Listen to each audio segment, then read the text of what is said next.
Welcome to J4 TV. నేను Vijay. Congress party municipal ఎన్నికల్లో ఘన విజయం సాధించింది. ఇదంతా మా సంక్షేమ పథకాలు, మా అభివృద్ధి కారణం అంటే కూడా కాంగ్రెస్ పార్టీ చెప్తున్న పరిస్థితి. మరి బీఆర్ఎస్ అనుకున్నంతగా రాణించలేకపోయింది. కేవలం 13 మున్సిపాలిటీలు మాత్రమే గెలిచింది. బీజేపీ మళ్ళీ 3వ స్థానానికి పరిమితమైన పరిస్థితిగా ఏర్పడింది. దీనిపై మనతో మాట్లాడేందుకు గుడ్లపల్లి సత్యనారాయణ గారు, అడ్వకేట్, కాంగ్రెస్ లీడర్ మనతో ఉన్నారు. ఆయనతో మాట్లాడదాం. సార్ నమస్తే. నమస్తే అండి. సార్, ఎలా చూడాలి? కాంగ్రెస్ పార్టీ ఘన విజయం సాధించింది. మున్సిపాలిటీల్లో మాకు ఎదురులేదనే విధంగానే వెళ్ళిపోయింది. సార్, ఈ విజయాన్ని మీరు ఎలా చూస్తున్నారు? ఈ విజయాన్ని అందరితో పాటు మేము కూడా ఆస్వాదిస్తా ఉన్నాం. ముఖ్యంగా ఈరోజు కాంగ్రెస్ పార్టీ గెలుపుకు మరి ప్రభుత్వ పనితీరు, అదేవిధంగా పథకాలే గెలుపుకు ముఖ్య కారణంగా మేము భావిస్తా ఉన్నాం. దాంతోపాటుగా ఏదైతే రేవంత్ రెడ్డి గారి దూరదృష్టితోటి పట్టణాలు, అదే గ్రామాలు ఏ విధంగా అయితే డెవలప్ చేస్తూ ఉన్నారు, అదేవిధంగా పట్టణాలు కూడా అభివృద్ధి చెందాలి, పట్టణాల్లో ఉన్న మౌలిక వసతులు కూడా కల్పించాలి. ఎక్కడ కూడా రోడ్స్ కానీ, వీధి దీపాలు కానీ, డ్రైనేజ్ వ్యవస్థ కానీ పునరుద్ధరణలో భాగంగా దాదాపు 17,000 కోట్లు కేటాయించడం కూడా శుభపరిణామంగా భావించి ప్రజలందరూ కూడా ఈరోజు గ్రామాలలోనే కాదు, పట్టణాలలో ఉన్న ఓటర్లు కానీ, మేధావులు కానీ, విద్యార్థులు కానీ అందరూ కూడా మరి కాంగ్రెస్ తోటే ప్రజాపాలన అనేది నడుస్తూ ఉంది. కాబట్టి నిజంగా కూడా కాంగ్రెస్ని ఈరోజు హక్కున చేర్చుకున్నారనే దానికి ఇది ఉదాహరణగా మనం చెప్పుకోవచ్చు. ఓకే, నిజంగానే మీరు అనుకున్నట్టుగా కాంగ్రెస్ పార్టీ మంచి సీట్లు వచ్చాయి. ఒక రకంగా చెప్పాలంటే బీఆర్ఎస్కి అసలు స్థానమే లేదన్నట్టుగా ముందుకు వెళ్ళిపోయింది. కరెక్టే.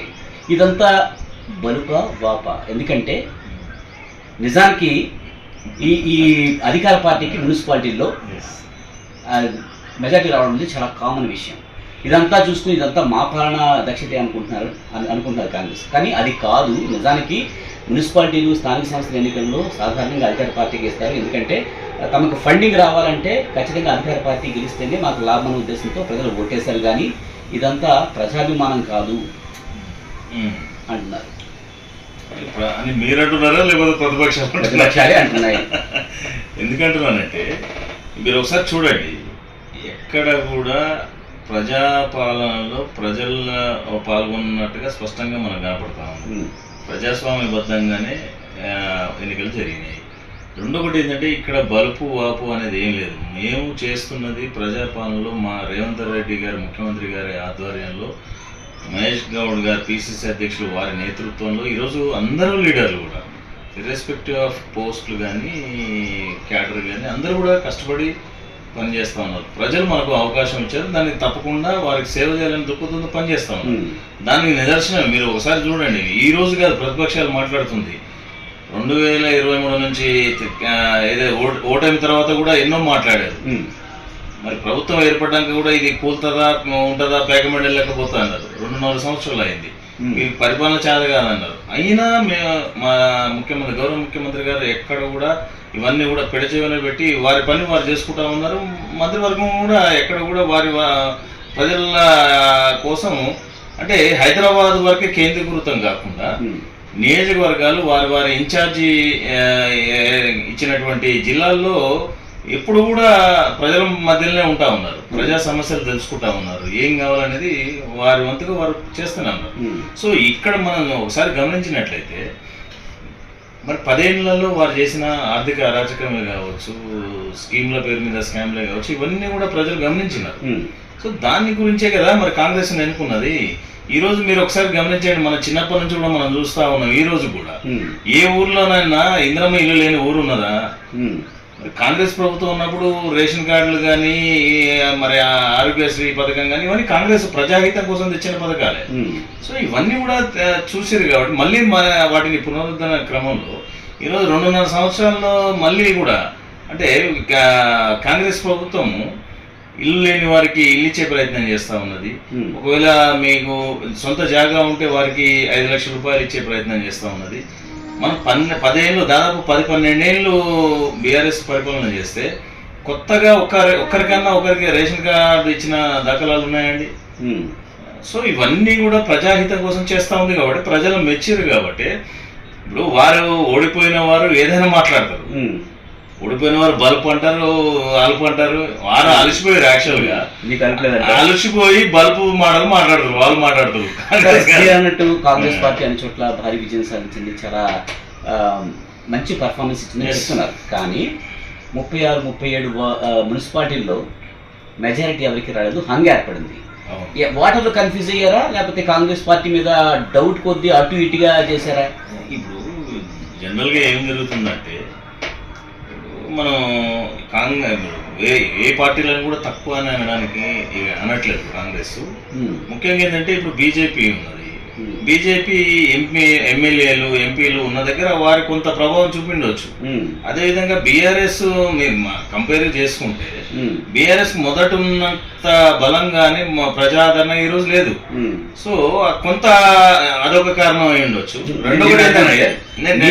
మీరు చెప్తున్నట్టు సంక్షేమ పథకాలు అమలు చేశాము, లేకపోతే అభివృద్ధి చేశామని చెప్తున్నారు కదా. మీరు అలా అనుకుంటే, సంక్షేమ పథకాలు ఇవన్నీ చేశాను అనుకుంటే, ఓటర్లు గంపకొత్తగా మీకే కొట్టాలి.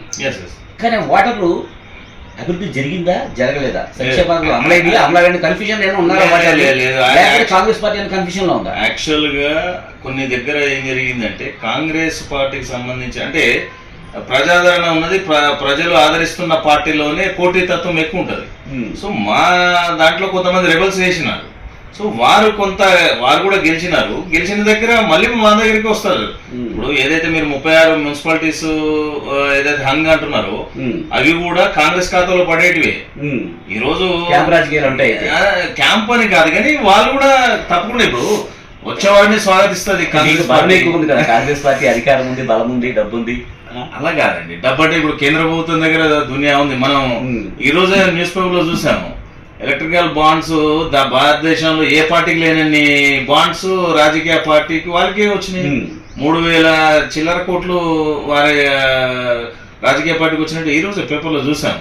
అంటే నేను ఎందుకు అంటున్నానంటే, కొన్ని అధికార పక్షంలో ఉన్నప్పుడు ఖచ్చితంగా కొంత రెబల్స్ అనేది వస్తారు, అదొక కారణం. అది కూడా అభివృద్ధి జరుగుద్ది ఆ కాంగ్రెస్ పార్టీ ఉంటే అనే ఉద్దేశంతో స్వతంత్రులు కలవచ్చు, మా రెబల్స్ మళ్ళీ పార్టీలకు రావచ్చు. ఇంకోది ఇక్కడ నేను చెప్పదలుచుకుంది ఏంటంటే, ముఖ్యంగా ఇక్కడ బీఆర్ఎస్ ఓడిపోతుంది అన్న దగ్గర వారు బీజేపీకి సపోర్ట్ చేసినారు. బీఆర్ఎస్ వారంతా బీజేపీ ఓడిపోతుంది, అదే Ramachandrarao, BJP Ramachandrarao, Congress, BRS and MIM 3 కలిసి మమ్మల్ని ఇబ్బంది పెట్టాయి, మమ్మల్ని తొక్కేశాయి, అందుకే ఈ ఎన్నికల్లో మీరు గెలిచారు. ఓడిపోయిన వాళ్ళు ఏదైనా మాట్లాడతారు. రామచంద్రరావు గారు అంటే మాకు అభిమానమే. వారు సీనియర్ కౌన్సిల్ అడ్వకేట్ గారు, వారికి వాస్తవాలు తెలుసు. కానీ పార్టీ కాబట్టి తప్పదు వారి కేడర్ను బలోపేతం చేసుకోవడానికి ధైర్యాన్ని నింపే ప్రయత్నంలో వారు మాట్లాడుతూ ఉన్నారు. కానీ నిజానికి కూడా బీజేపీకి కేడర్ గ్రామాల్లో చాలా తక్కువ, మనకు తెలిసిన విషయం. ఏమైనా వారు డిపెండ్ అయింది అర్బన్ ఓటింగ్ మీద, అర్బన్ ఓటర్ల మీదనే ఉన్నది. సో ఇక్కడ కూడా అర్బన్ అంటే పట్టణాల వరకే పరిమితం వారు. సో పట్టణాలలో కూడా ఈరోజు బీజేపీ ఎక్కడ కూడా వచ్చే పరిస్థితి లేదు. సరే, 1 దగ్గర 2 దగ్గర కొత్త ఎంపీలు మినిస్టర్లు ఉన్న దగ్గర ఇప్పుడు బండి సంజయ్ గారు ఉన్నారు. వారు కేంద్ర మంత్రి కాబట్టి కరీంనగర్లో కొంత వారి ప్రభావం చూపించారు. అయినప్పటికీ కూడా అక్కడ వారు వస్తారని నమ్మకం లేదు. ఎందుకంటున్నానంటే అక్కడ కూడా వారికి పూర్తి మెజార్టీ రాలేదు కాబట్టి వస్తారని నమ్మకం లేదు. ఇక్కడ మాకు ఇప్పుడు అదే నేను చెప్పేది ఏంటంటే, స్థానిక సంస్థల ఎన్నికలు కాబట్టి స్థానికంగా ఉన్న వారి యొక్క అవసరాల దృష్ట్యా, అక్కడ నిలబడ్డ క్యాండిడేట్ దృష్ట్యా వారు ఇప్పుడు కామన్గా ఏముంటుందండి, వారి కాలనీలో కానీ వీధిలో కానీ వారి వాటర్ సరిగా వస్తున్నాయా లేదా, రోడ్లు సరిగా ఉన్నాయా లేదా, లేకపోతే వీధి దీపాలు సరిగా ఉన్నాయా లేవా, వారికి కావాల్సిన ముఖ్యమైన మౌలిక సదుపాయాల మీదనే ఈ ఎలక్షన్స్ పోతాయి. సో లోకల్ గా ఉన్న లీడర్ మీద కూడా ఎక్కువ ప్రభావం ఉంటుంది.